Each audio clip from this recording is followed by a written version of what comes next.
श्री राग महला पहला कर तीजा। धन धन श्री गुरु नानक देव जी महाराज कल के शब्द में आरंभ करते हैं। अष्टपदी में कृपा करके बहुत ही मीठे तरीके से ज्ञान दे रहे हैं।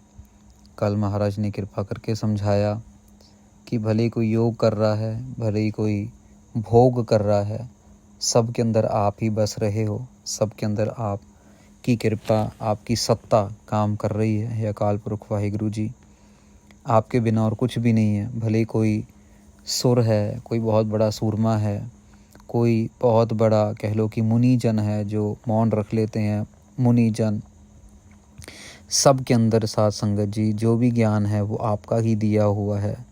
आपकी ही वजह से वो उनको प्राप्ति हो रही है। तो आगे साथ संगत जी शुरुआत करते हैं आज। सत्संगत कैसी जानी है। महाराज कहते हैं, सवाल पूछते हैं महाराज को, जो महाराज के प्यारे गुरसिख बैठे हैं। महाराज सत्संगत किसको कहते हैं? महाराज जवाब देते हैं, सत्संगत पता है किसको कहते हैं? उसको कहते हैं जित्थै इक्को नाम वखाणी है। सत्संगत जी, सत्संगत का मतलब होता है सच की संगत।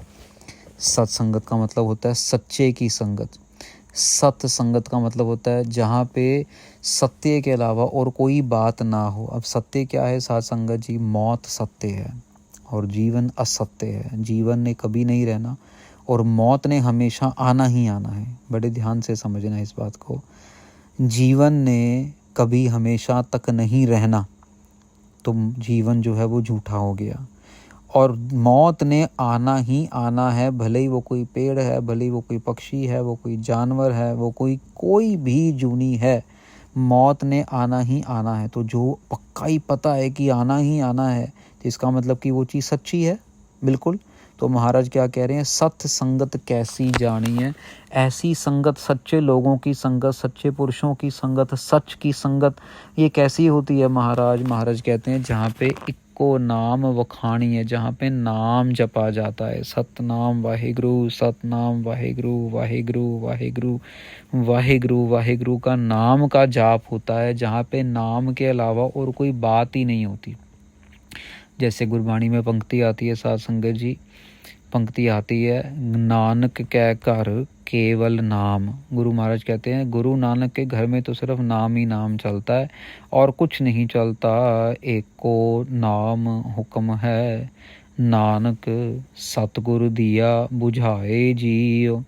महाराज कहते हैं सिर्फ एक नाम जपने का ही हुक्म है, बाकी सब तो ड्रामेबाजी है। जैसे गुरु महाराज कहते हैं कि अवर काज तेरा कितै ना काम, मिल साध संगत भज केवल नाम। बार बार एक ही चीज़ की ताकीद कर रहे हैं, क्योंकि हम लोग भूल जाते हैं, हम लोग अवेसले हो जाते हैं, हम लोग लेज़ी हो जाते हैं, हम लोगों के मन में से नाम की महिमा जो है वो ख़त्म हो जाती है। और चीज़ों की खाना पीना, लटरम पटरम, टीवी के प्रोग्राम, नई फिल्में, गाना बजाना, ठुमका, डीजे, ये सब कुछ हमारे लिए प्रायोरिटी बन जाती है। नाम धीरे करते करते पीछे रह जाते, बहुत पीछे रह जाते, नज़र ही नहीं आता हमें। लेकिन महाराज कह रहे हैं एक को नाम हुक्म है, नाम का ही हुक्म है। किसने ये, लेकिन ये समझ कैसे आया?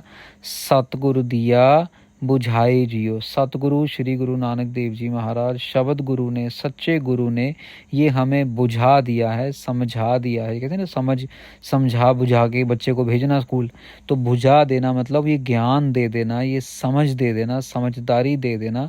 ये समझदारी आई सतगुरु जी की कृपा से, सतगुरु जी के मेहर भरे हाथ सिर के ऊपर जब आए, गुरबाणी के साथ हम जुड़े, जब हमने सतगुरु के चरणों में माथा टेका, तो हमारे कर्मों में महाराज ने नाम लिख दिया। एहो जगत भरम भुलाया।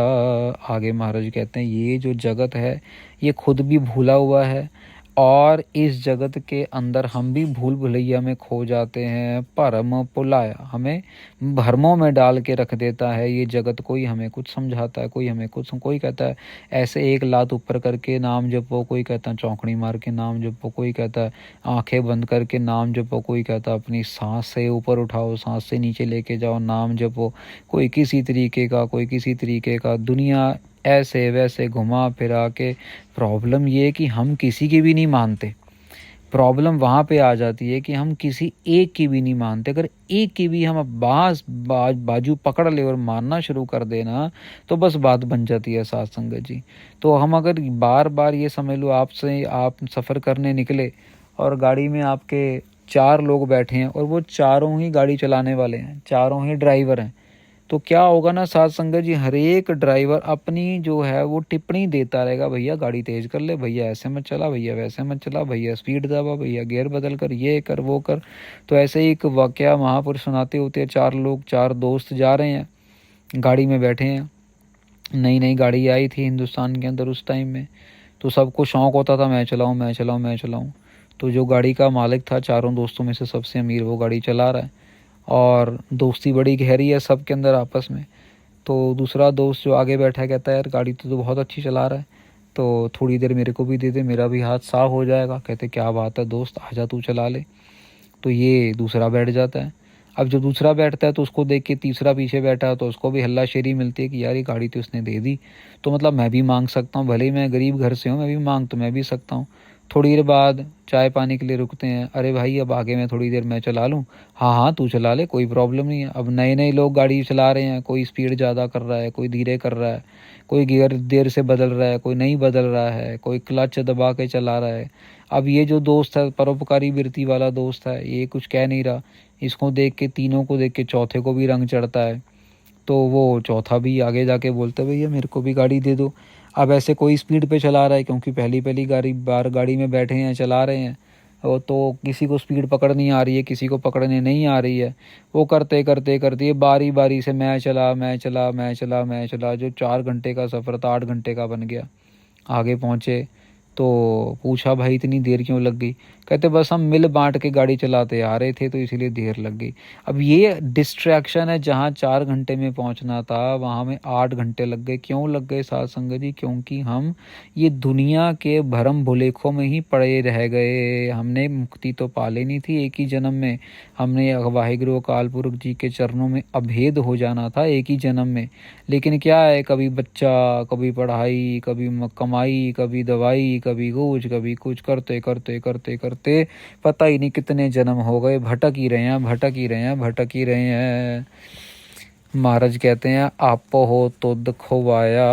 महाराज कहते हैं आप खुद ही, जैसे खोवाया मतलब साथ संगत जी खुआर करते हो। खुआर का असर आखिरी अर्थ जो है ना वो बन जाता है, जैसे कोई सिगरेट पिए या कोई कह लो कि सिगार पिए या बीड़ी पिए, तो उसके बाद वो सारा का सारा जल के राख हो जाता है। जो भी सिगरेट पी जाए, मान लीजिए लकड़ी जलाई जा रही है, लकड़ी जलने के बाद खुआर हो जाती है, बिल्कुल राख बन जाती है। महाराज कह रहे हैं कि वो खुद ही खुआया, वो खुद ही ऐसा कर देता है कि भाई आप ना यहाँ के ना वहाँ के खुआर होते रहते हैं। प्रताप लग्गा दोहागनी, भाग जिना के नाहे जियो। महाराज कहते हैं कि वो हमेशा, वो औरतें, वो स्त्रियां, वो आत्माएं हमेशा ही, उनको समझ लो कि श्राप लगा हुआ है किसी तरीके का, वो हमेशा ही समझ लो कि ताप लगा हुआ है, वो जलते ही रहते हैं, सड़ते ही रहते हैं।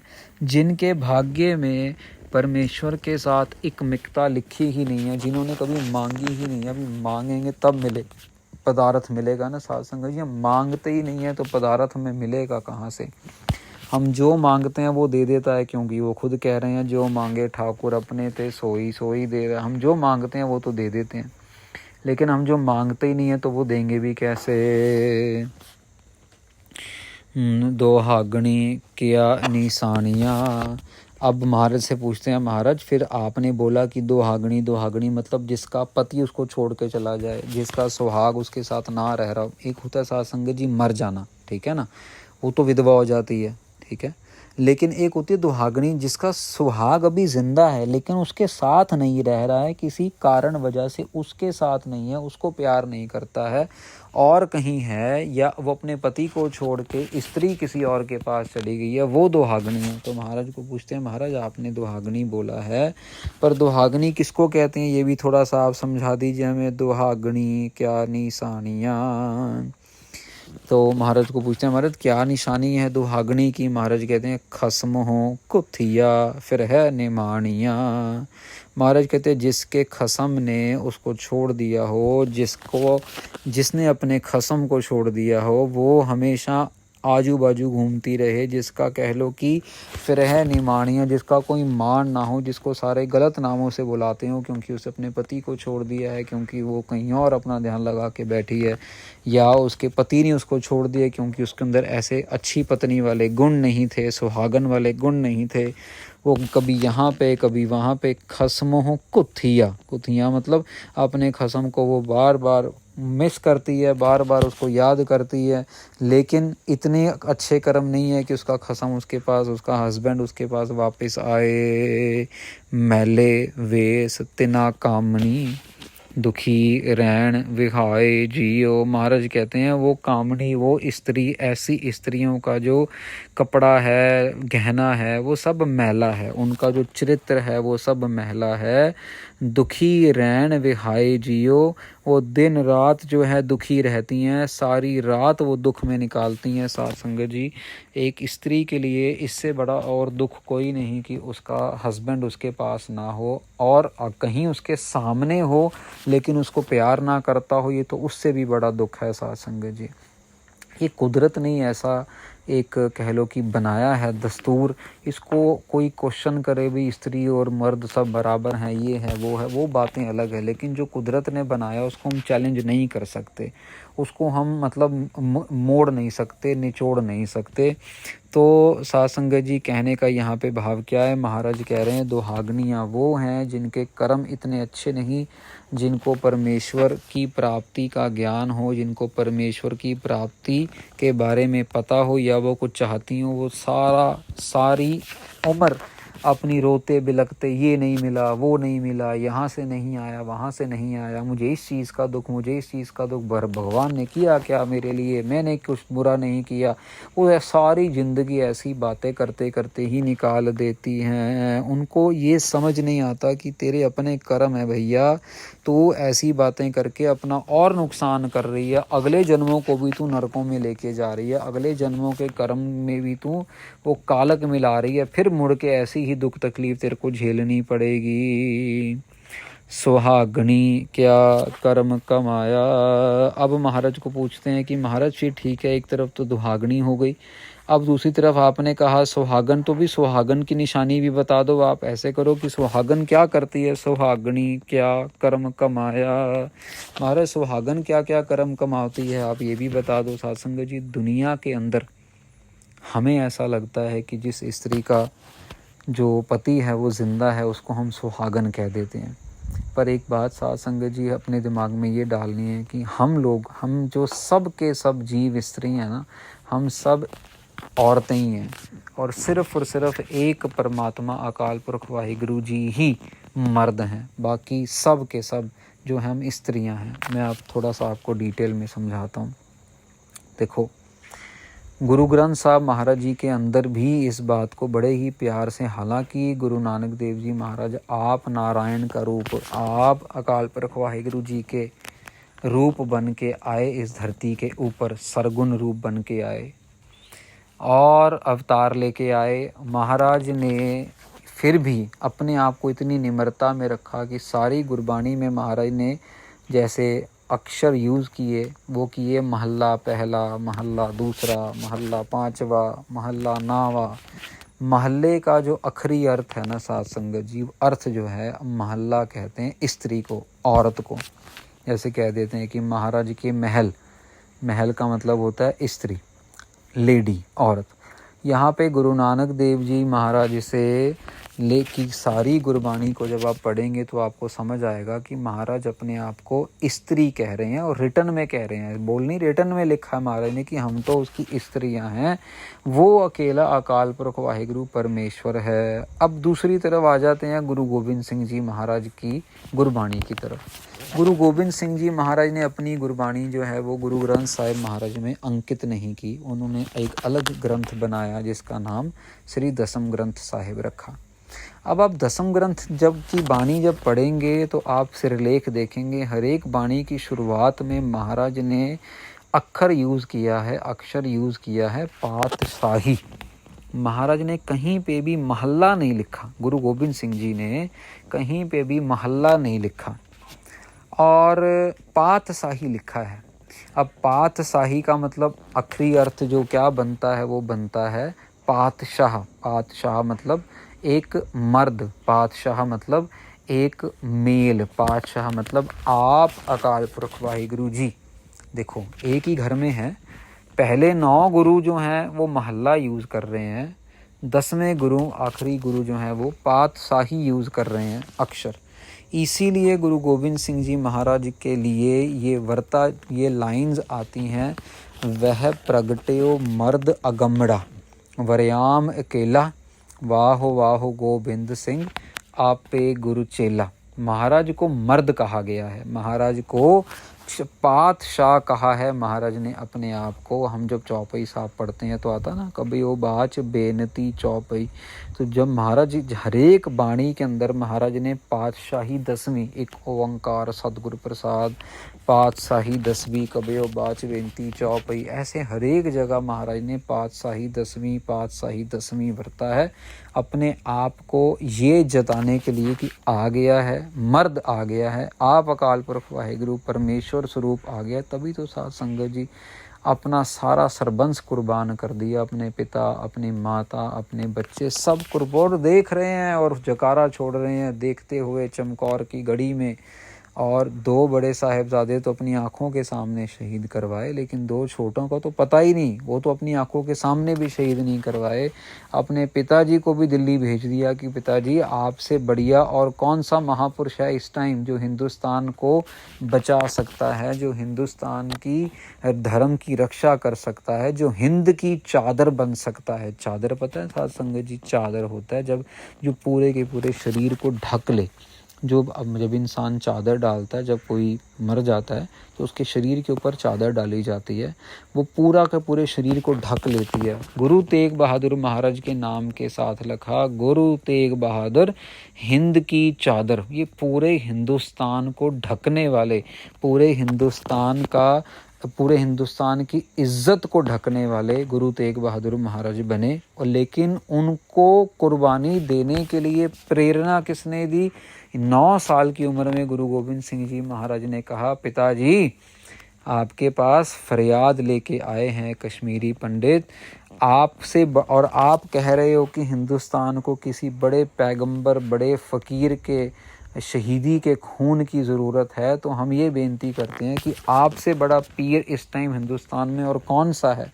आपसे बड़ा पैगंबर, आपसे बड़ा गुरु, आपसे बड़ा धर्मात्मा, आपसे बड़ा परोपकारी कौन है इस समय धरती के ऊपर? आप ही जाओ और औरंगज़ेब को धूल चटाओ, औरंगज़ेब को हार का मुंह दिखाओ। गुरु महाराज ये ऐसे शब्द बोलने वाले गुरु गोविंद सिंह जी महाराज, आप मर्द रूप परमेश्वर स्वरूप धरती पे आए साध संगत जी। तो महाराज यहाँ पे इन पंक्तियों में पूछते हैं, संगत पूछती है कि सुहागन का क्या कर्म है महाराज। अब थोड़ा सा हमने समझ लिया ना कि सुहागन और सुहागन खोल के कि भी हम सब की सब जो हैं स्त्रियां हैं। अब हम में से कौन सुहागन है और कौन दुहागन है, ये फैसला हमने खुद करना है। पूरब लिखिया फल पाया। महाराज कहते हैं सुहागन वो है जिसके पूरब ले कर्म बड़े प्रगट हैं, बड़े प्रबल हैं और उनको पूरब ले कर्मों का फल मिल रहा है। महाराज क्या फल मिल रहा है? नदर करे कै अपनी आपे लय मिलाए जियो। महाराज कहते हैं अपनी नदर करके वो खुद अपनी सुहागनों को मिला रहा है, अपनी सुहागनों के साथ मेला कर रहा है। ये सुहागन हो गए पूरब ले कर्म वाली, और परमेश्वर जो है पति हो गया। सुहागन और पति का मेल हो रहा है, सुरत और शब्द का मेल हो रहा है। शब्द गुरु जो हैं पति परमेश्वर हैं, हमारी सुरती जो है, हमारा ध्यान जो है वो हम समझ लो कि स्त्री रूप है, सुरत स्त्री हो गई, परमेश्वर शब्द गुरु हो गया, दोनों का मेल हो गया। साथ संगत जी जो ध्यान लगाने वाले अमृत वेले बैठते हैं, सतनाम वाहिगुरु, सतनाम वाहिगुरु, सतनाम वाहिगुरु शब्द गुरु में ध्यान लगाते हैं, उनसे पूछिए हा क्या क्या आनंद मानते हैं। कई कई घंटे निकल जाते हैं, दुनिया का ख्याल ही नहीं है, खाने पीने का ख्याल नहीं है, यहाँ तक कि वॉशरूम जाने तक का भी ख्याल नहीं रहता साथ संगत जी। क्यों? क्योंकि वो उस मिलन की घड़ी को, वो अपने मन में परमात्मा के मिलन को इतना आनंदित हो के महसूस करते हैं, उनको और कुछ कहीं जाना आना कुछ ध्यान में भी नहीं रहता है।